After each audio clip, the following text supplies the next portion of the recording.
پہلا خلیفہ صدیق اکبر، آقا کا پیارا صدیق اکبر، ہے میرا مولا صدیق اکبر۔ الحمدللہ رب العالمین والصلاة والسلام علی خاتم النبیین، اما بعد فاعوذ باللہ من الشیطان الرجیم، بسم اللہ الرحمن الرحیم۔ الصلاة والسلام علیک یا رسول اللہ وعلی آلک واصحابک یا حبیب اللہ، الصلاة والسلام علیک یا نبی اللہ وعلی آلک واصحابک یا نور اللہ۔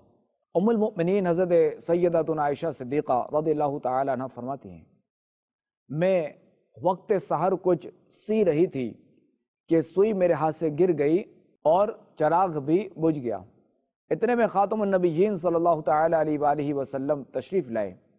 آپ علیہ السلام کے چہرہ انور کے مقدس نور سے سارا کمرہ جگمگا اٹھا اور سوئی مل گئی۔ میں نے عرض کی، یا رسول اللہ صلی اللہ تعالی علیہ وآلہ وسلم، آپ کا چہرہ کتنا روشن ہے۔ ارشاد فرمایا، ہلاکت ہے اس کے لیے جو بروز قیامت میری زیارت نہ کر سکے گا۔ میں نے عرض کی، بروز قیامت آپ علیہ السلام کی زیارت سے کون محروم رہے گا؟ ارشاد فرمایا، بخیل۔ میں نے پوچھا، یا رسول اللہ صلی اللہ علیہ وآلہ وسلم، بخیل کون ہے؟ فرمایا، جس کے پاس میرا ذکر ہو اور وہ مجھ پر درود پاک نہ بھیجے۔ برادر اعلیٰ حضرت مولانا حسن رضا خان علیہ رحمت الرحمن اس واقعے کی طرف اشارہ کرتے ہوئے فرماتے ہیں، سوزنے گم شدہ ملتی ہے تبسم سے تیرے، شام کو صبح بناتا ہے اجالا تیرا، صلو علی الحبیب صلی اللہ علی محمد صلی اللہ علیہ وآلہ وسلم۔ اے عاشقان رسول، اے عاشقان صحابہ و اہل بیت، آج ہمارے سلسلے کا موضوع ہے خلیفہ اول جانشین محبوب رب قدیر امیر المؤمنین حضرت ابو بکر صدیق رضی اللہ تعالی عنہ کے علم و حکمت بھرے اقوال۔ یاد رکھیے کہ بزرگان دین رحمہم اللہ المبین کے شب و روز اللہ کریم اور اس کے آخری نبی صلی اللہ تعالی علیہ وآلہ وسلم کی اطاعت و فرما برداری میں گزرتے ہیں، اور وہ دنیا کی زندگی کو ایک مسافر کی طرح گزارتے ہیں اور آخرت کو اپنی حقیقی منزل سمجھتے ہیں، اور آخرت کی آباد کاری کے لیے صبح و شام خوب کوشش کرتے رہتے ہیں۔ یہی وجہ ہے کہ ان کے دل اللہ کریم کی عبادت کے نور سے منور ہوتے ہیں، ان کی زبان سے ادا ہونے والے علم و حکمت بھرے الفاظ تاثیر کا تیر بن کر سننے والوں کے دلوں میں پیوست ہو جاتے ہیں اور ان کی اصلاح کا ذریعہ بنتے ہیں۔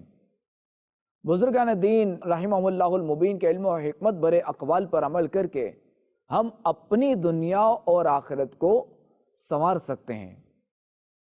آئیے بزرگوں کے امام حضرت صدیق اکبر رضی اللہ تعالیٰ عنہ کی مبارک زبان سے جاری ہونے والے چند علم و حکمت بھرے اقوال اور فرامین سنتے ہیں اور اپنی اصلاح کا سامان کرتے ہیں۔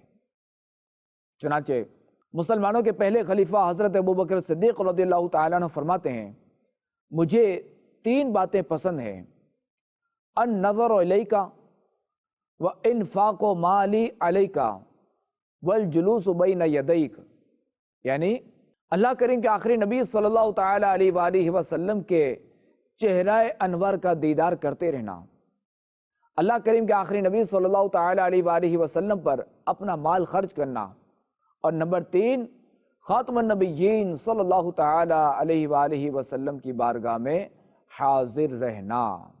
کسی شاعر نے کیا خوب لکھا ہے، میرے تو آپ ہی سب کچھ ہے، رحمت عالم میں جی رہا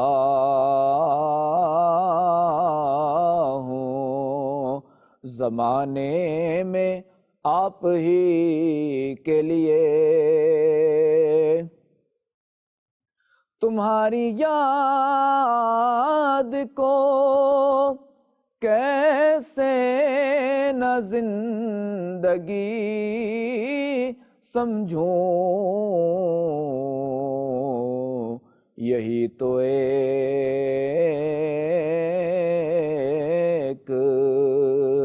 سہارا ہے زندگی کے لیے۔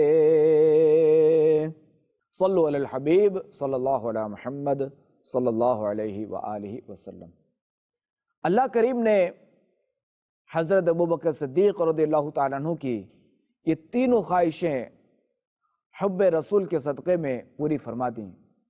چنانچہ آپ رضی اللہ تعالیٰ عنہ کو سفر و حضر میں اللہ کریم کے آخری نبی صلی اللہ تعالیٰ علیہ وآلہ وسلم کی رفاقت نصیب رہی، یعنی ان کا ساتھ نصیب رہا، یہاں تک کہ غار ثور کی تنہائی میں بھی آپ رضی اللہ تعالیٰ عنہ کے سوا اور کوئی زیارت سے مشرف ہونے والا نہیں تھا۔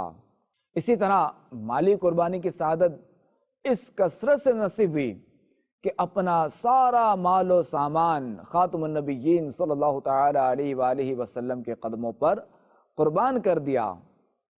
اور مزید یہ کہ جو نمبر 3 مزار پر انوار میں بھی اپنی دائمی یعنی ہمیشہ کی رفاقت و قربت عنایت فرمائی۔ مدنی چینل کے ناظرین، افسوس اب ہماری اکثریت کی یہ حالت ہو چکی ہے کہ عشق و محبت کے کھوکھلے دعوے اور جان و مال لٹانے کے محض نعرے لگاتے ہیں، اور ظاہری حالت دیکھ کر تو ایسا لگتا ہے کہ گویا دنیا کی قدر عزت اس قدر بڑھ گئی کہ معاذ اللہ اسلامی اقدار کی کوئی پرواہ نہ رہی۔ خاتم النبیین صلی اللہ تعالیٰ علیہ وآلہ وسلم کی آنکھوں کی ٹھنڈک یعنی نماز کی پابندی کا کچھ لحاظ نہیں، غیروں کی نقالی میں اس قدر گرے ہوئے ہیں کہ اتباع سنت کا بالکل خیال ہی نہیں۔ اے کاش خلیفہ اول حضرت ابوبکر صدیق رضی اللہ تعالیٰ عنہ کے قدموں کی دھول کے صدقے ہم بھی سچے اور پکے عاشق رسول بن جائے۔ کاش ہمارا اٹھنا بیٹھنا چلنا پھرنا کھانا پینا سونا جاگنا لینا دینا جینا مرنا سب کچھ خاتم النبیین صلی اللہ تعالیٰ علیہ وآلہ وسلم کی سنتوں کے مطابق ہو جائے، اور ہمیں ولولہ عشق و محبت اور جذبہ اتباع سنت نصیب ہو جائے۔ آمین بجاہ خاتم النبیین صلی اللہ علیہ وآلہ وسلم۔ تو انگریزی فیشن سے ہر دم بچا کر مجھے سنتوں پر چلا یا الہی، غم مصطفیٰ دے غم مصطفیٰ دے مجھے سنتوں پر چلا یا الہی۔ آمین بجاہ خاتم النبیین صلی اللہ علیہ وآلہ وسلم۔ مسلمانوں کے پہلے خلیفہ حضرت ابوبکر صدیق رضی اللہ تعالیٰ عنہ نے لوگوں کو خطبہ دیتے ہوئے ارشاد فرمایا، اس ذات کی قسم جس کے قبضہ قدرت میں میری جان ہے، اگر تم تقوی و پرہیزگاری اختیار کرو تو کوئی بعید نہیں کہ تم پر آسانیوں کے دروازے کشادہ کر دیے جائیں، حتیٰ کہ تم روٹی اور گھی سے سیراب ہو جاؤ۔ اے عاشقان صحابہ و اہل بیت، یاد رہے کہ تقوی ہر اس چیز سے بچنے کو کہتے ہیں جس سے دین میں نقصان کا ڈر ہو۔ تقوی کوئی معمولی چیز نہیں بلکہ بہت بڑا خزانہ ہے، اور جس خوش نصیب کو حقیقی معنوں میں تقوی کی دولت حاصل ہو جائے وہ دین و دنیا کی بھلائیوں کو پا لیتا ہے۔ چنانچہ امام محمد غزالی رحمۃ اللہ تعالیٰ علیہ ارشاد فرماتے ہیں، تقوی ایک نادر خزانہ ہے، اگر تم اس خزانے کو پا لینے میں کامیاب ہو گئے تو تمہیں اس میں بیش قیمت موتی و جواہرات ملیں گے، اور علم و دولت روحانی کا بہت بڑا خزانہ ہاتھ لگے گا۔